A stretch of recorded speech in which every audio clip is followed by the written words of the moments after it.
20 years of Cybersecurity Awareness Month. It's October 24th, 2023. I'm your host, Scott Schlee, and you're listening to Skyhigh Security CloudCast. At its heart, security is a data protection problem, and it's difficult to protect data that's everywhere. Throughout the fabric of devices, the web, cloud applications, infrastructure, and among users. This creates security gaps. That's why we're here. Learn what it takes to defend your data. Welcome to Skyhigh Security CloudCast. Welcome to the first episode of CloudCast. Each episode, I will be joined by our data experts as we talk all things data. And I couldn't think of much more of an appropriate way to start off with than to discuss the 20th anniversary of Cybersecurity Awareness Month. Joining me today is Claire Hatcher, Regional Director of Sales in the UK for Skyhigh Security. Welcome to the show. How are you doing today? Doing really well. Thanks for having me, Scott.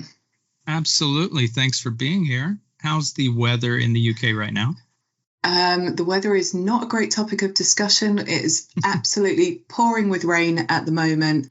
Looking out at a very wet autumnal day. So I think for you guys in the US, you'd call that fall. But the good side of that is I am looking at some very beautiful leaves turning a nice shade of red at the moment. Well, rain is not very common in the UK, so I'm sure that's an odd feeling.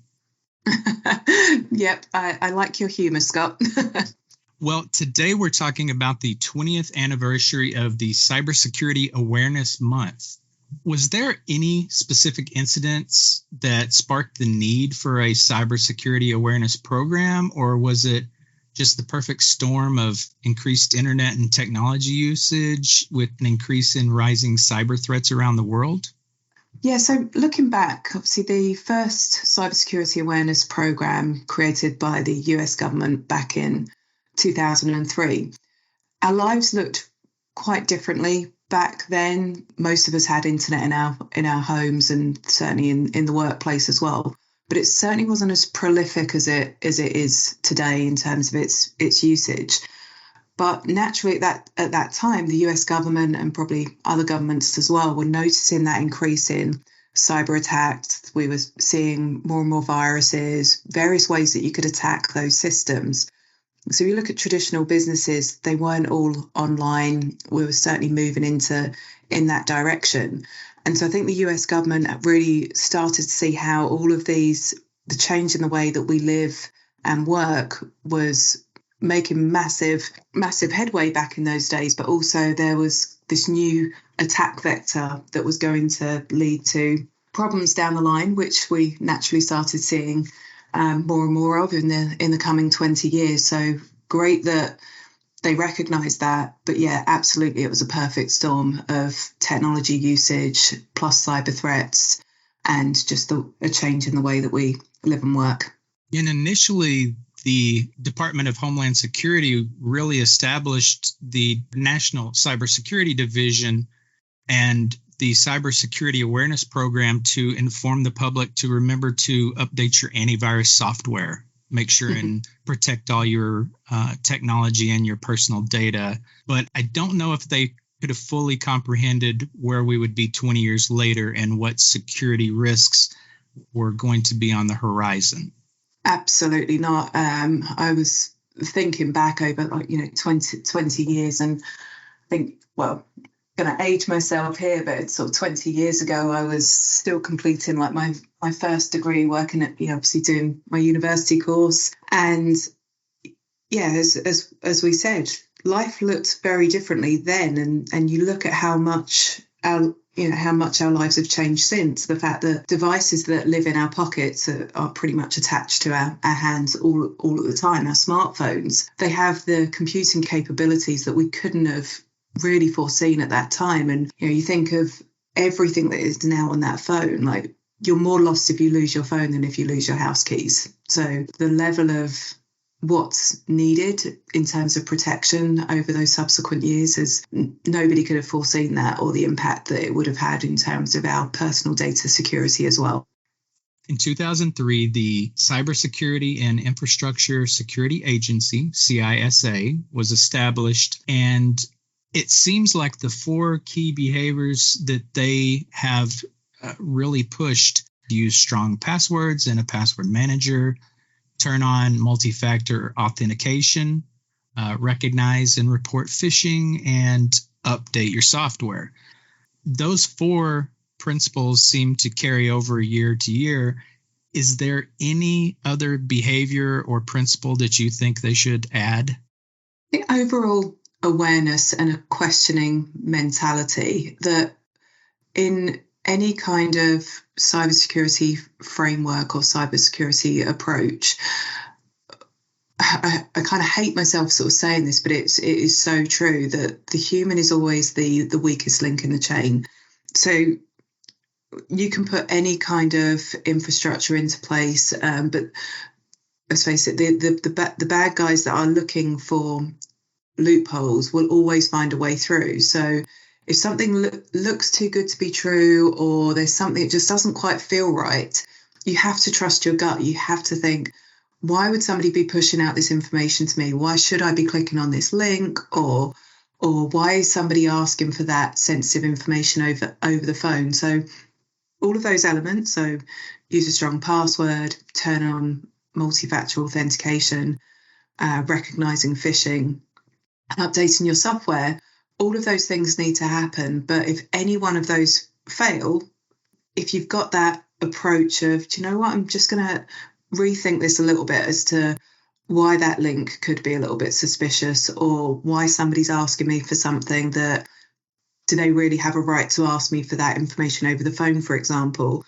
And I find it really interesting that those 4 key behaviours were the ones that were outlined 20 years ago, because essentially it was the same back in 2003 when I was registering domain names, and we'd still have to, we'd be protecting companies' brands through making sure that they owned the IP rights through securing those domain names, because phishing and cyber squatting on those domains was as difficult and as problematic back then as it is now. So it's crazy, isn't it, that the attack vectors haven't really changed that much, nor have the solutions. Just the level of sophistication is the thing that keeps increasing. Absolutely. It seems the harder we work, the harder the bad actors work. And it seems like they don't have to act that hard because, like you mentioned, that human X factor is usually their first point of entry that they go for, because it seems to be the easiest. Yeah, 100%. That it's the easiest for them because they only need to be right once. They can look for the little gaps, probe the weaknesses, and essentially we have to have our guard up and our security systems up 100% of the time to make sure that they can't get in. But if there's a patch that hasn't been that has gone unpatched, or if we're having an off day, and we all have off days, and we accidentally click on a link, or we upload some information and we didn't recognize that there was something sensitive on there, and then it's out there, it's in the cloud, it's there to be exploited in whichever way the cyber criminals seek to do that. You mentioned the increase in remote work and people doing BYOD. How exactly are organizations going to effectively balance employee freedom with data security in those situations where more people are working from home, more people are using their own personal devices to access their email and networks? How exactly do we straddle that? Yeah, it's a really important topic. So you kind of have to look at how cybersecurity has evolved over time, and how we used to protect the perimeter. Oh, we still do, but that was kind of the be all and end all, like protect the perimeter. Then we obviously had next gen firewalls, and then cybersecurity became almost this point solution of securing different elements of that infrastructure. Because obviously what happened in 2019, where a lot of traditional industries and people that would have gone to an office or had a work laptop and didn't really have access through any other systems and devices that were then using bring your own device or working remotely. That shift happened probably quicker than it would have done had the COVID-19 pandemic not shifted us all to this hybrid workforce in an expedited time frame. So essentially, I think now we almost need to flip it on the head and stop thinking about what it is what it is in terms of infrastructure that we're trying to protect, but actually what are we trying to protect in terms of whether it's the data, whether it's the corporate IP, and the why. That you can't, if we've gone and shifted so quickly, we're not going to be able to protect everything immediately to the level that we need to. So what is the most important IP to the business? What would happen if, say, PII got out? What do we need to do from a regulatory standpoint? And start thinking about, okay, so who has access to that? Which systems do they have access to that from? And how are they interacting with their, whether it's the cloud applications through bring your own devices or through corporate owned devices, and then gradually taking a phased approach of that's actually the data that we're trying to protect, or that's the threat that we're trying to protect against from, and work backwards from there as to kind of say, you know what, we're not going to stop people from interacting with our systems from their personal devices. They need that access, but maybe we want to lock down what they can do from those devices, that if we know that there's something particularly sensitive that they're trying to upload, maybe we don't give them access to do that into certain applications, or redacting some of the information, and really applying policies to make sure that we are taking an overall view of what is it that somebody needs to do in the scope of their role, and really making sure that we're setting them up with the access levels that they need, but preventing them from doing things that could obviously harm the business through unsanctioned apps, for example. So are there any specific industry sectors or verticals that are going to face unique data security challenges going forward? I think it will be across the board. So looking back over certainly the past decade, and the organisations that were heavily regulated because they were obviously a massive target because of PII, would have been obviously financial as the first one, healthcare. But as we mentioned, where so much more of our day-to-day has ended up online, there are those industries that they might not be as regulated, they might even be semi-regulated, but still hold very sensitive information about us, or PII, so credit card, or if I'm buying my medicines online, or I'm interacting with an on-time retailer, they've got a level of data about me that is actually quite scary when you actually think about if that got into the wrong hands. So I think we'll see a lot more about semi-regulated industries, but also even look at manufacturing, utilities, as those entities start to become obviously more and more online, all of the processes and everything else, they also become a target to people that could do something malicious. And so I think it is completely across the board, and where that sort of crime and adversaries in terms of the cyber criminals or people looking to do some sort of harm, they follow the money, they follow where they can actually see some way to commoditize that. And with everything being online, I don't think there's any real industries that are going to be able to really stop themselves becoming a target, because everything is a potential commoditization of the threat now. And as these growing and ever evolving cybersecurity threats are coming out, how do you think AI and machine learning will play a part in incident response and staying ahead of these evolving threats? It's really interesting because it's going to help us in many ways, but also I'm sure the cyber criminals are already thinking of ways that they can manipulate that. So if I think of like our world and how we sort of protect companies and governments, and then obviously citizens and consumers, we can use AI and machine learning to detect threats, to look at typical threat patterns, and to pretty much automate our response, reduce number of alerts, that sort of thing, to make sure that we are really ahead of the curve and helping our clients to really respond in an automatic way. I think of how that could then move into the consumer world, and I suspect that there'll be ways that we can automate telling people that, hey, this is pretty much guaranteed to be, I mean, we can already do it in sort of some levels anyway. We've blocked this, we're pretty sure it's phishing, or we're pretty sure this is a sophisticated attack.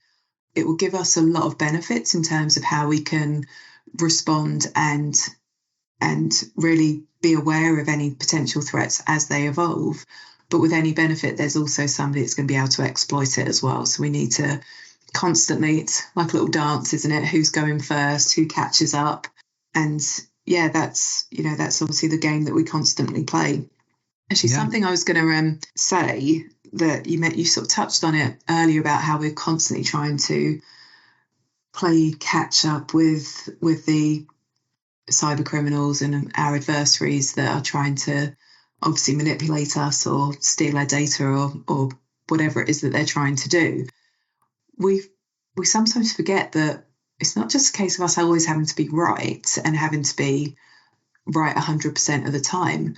We're actually bound by ethics and regulations and within our own silos as well. The people that are operating maybe in criminal gangs, offshore, somewhere else, they're not bound by the processes and bureaucracies that we have within our own companies, obviously hierarchies within governments as well, that they can afford to be more agile because they don't have to be bound by all of the same regulations, compliance and ethics that we have to go through to stay ahead of the game. And they do share knowledge amongst each other, which I think is something that we as cyber security organizations need to get a little bit better at as well. At the end of the day, after 20 years of Cybersecurity Awareness Month, it seems like the methods are ever evolving, but at the end of the day, the game stays the same. Yeah, it becomes, the game is the same game. And I think the game will still be the same in 20, 30 years' time, even as we've all uploaded ourselves to avatars online in whatever version of reality we're working on then, it will probably be exactly the same game, but the level of sophistication in each of those areas will be, let's face it, machine learning, some sort of generative AI that doesn't even exist anymore. And so, we just have to constantly be evolving in this sphere and looking out for what the next big threat may be. Well, I just want to say now that my avatar will be about 3 inches taller. I'm just putting it out there right now. Claire, I appreciate your time so much. Thank you for being on with me, and I look forward to talking to you again soon. Thank you so much, Scott. I've really enjoyed being on the podcast today. Apologies again for my sore throat that hopefully isn't coming out too crackly. As I might have shared, I was cheering on for the Rugby World Cup for most of the weekend. I don't feel too sorry for me with a cold or anything. It was all self-inflicted. But really enjoyed our discussion today. Thanks, Absolutely. Scott. Thanks again. Cheers. And the first episode of Skyhigh Security CloudCast is in the books. Thanks again to my guest Claire Hatcher for joining me on this maiden voyage. You can find her on LinkedIn. URL is in the show notes. We hope you've enjoyed the episode and will subscribe to the podcast. You can find us on Spotify, Apple, and Google Podcasts. You've been listening to the Skyhigh Security CloudCast. For more information about the podcast or Skyhigh Security's cloud security solutions, please visit skyhighsecurity.com.